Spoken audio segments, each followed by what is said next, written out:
인간은 로봇이나 컴퓨터 프로그램과도 정서적 유대감을 느낄 수 있다고 합니다. 1990년대 후반 세계적인 인기를 끌었던 인공생명체 다마고찌가 대표적 사례입니다.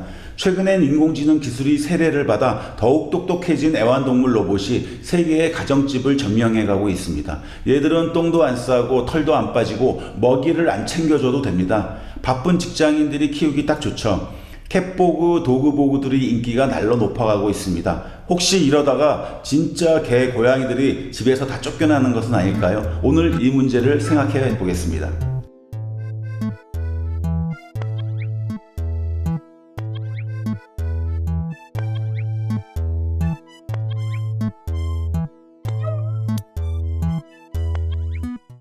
로봇 애완동물들은 주인의 얼굴 표정과 목소리를 감지하고 마치 배우처럼 이에 반응할 수 있습니다. 주인의 성향에 따라 다양한 캐릭터를 갖게 되고 다양한 비서 역할도 수행할 수 있습니다. 일정 알려주기, 인터넷 검색, 음악 틀어주기, 건강 체크 등등.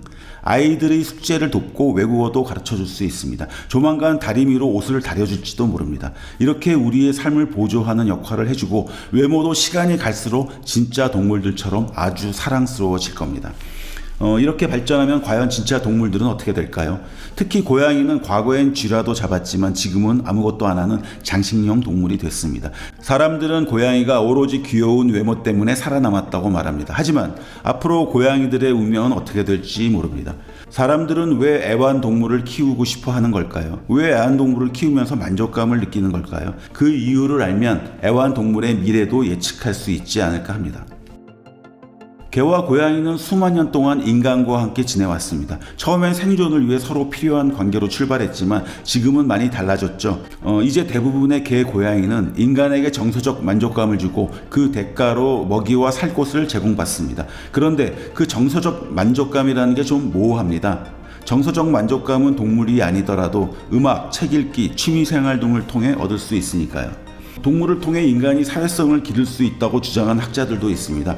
특히 아이들이 동물을 돌봄으로써 공감 능력과 책임감이 높아지고 나중에 친사회적 행동을 보인다는 연구 결과도 있습니다. 그 밖에도 동물들은 사회의 그늘에 있는 사람들에게 행복과 위로를 줍니다. 그런데 로봇은 그런 역할을 하지 못할까요? 조이4올은 노인들에게 로봇 애완동물을 판매하는 유명 브랜드입니다. 그런데 처음부터 노인을 대상으로 시작한 것은 아니었습니다. 원래 주 고객은 8세 이하의 여자아이들이었습니다. 그런데 막상 판매를 해보니 외로운 노인들에게 더 많은 관심을 끌면서 주 고객이 노인으로 바뀌게 됐습니다. 노인들은 동물들이 진짜처럼 보이기를 원한다고 합니다. 그래서 동물들이 좀 더 사실적으로 보이도록 디자인 방향이 바뀌게 되었습니다. 최근 미국에선 공공기관들이 로봇 애완동물들을 많이 구입합니다. 노인들 가정에 보급하기 위해서입니다. 미국의 노인들은 65세 이상의 경우 30%가 혼자 살고 있으며 그들 중 절반 가까이 외로움을 느낀다고 합니다. 2018년 뉴욕 주의 조사에 따르면 로봇 애완동물들과 함께 지낸 노인들이 70%가 외로움을 덜 느끼게 됐다고 합니다. 앞으로 보급형 로봇 애완동물들이 노인들의 건강까지 챙기게 될 겁니다. 결론적으로 로봇 애완동물들은 점점 필요한 존재가 되어가고 있습니다. 앞으로 기존 애완동물들의 자리를 위협하게 될지도 모릅니다. 조만간 사람들은 애완동물을 고를 때 진짜냐 로봇이냐를 놓고 고민하게 될 겁니다. 끝마치기 전에 오늘 주제와 관련하여 좀 생각할 거리를 남겨두고자 합니다. 개, 고양이 같은 동물은 생명체이고 나아가 자연의 일부이기도 합니다. 우리가 그 동물들을 만지며 좋아하는 것은 근본적으로 우리가 자연과의 교감을 원하기 때문이라고 생각합니다. 물, 공기, 생명체로 이루어진 자연은 우리 생존 그 자체입니다.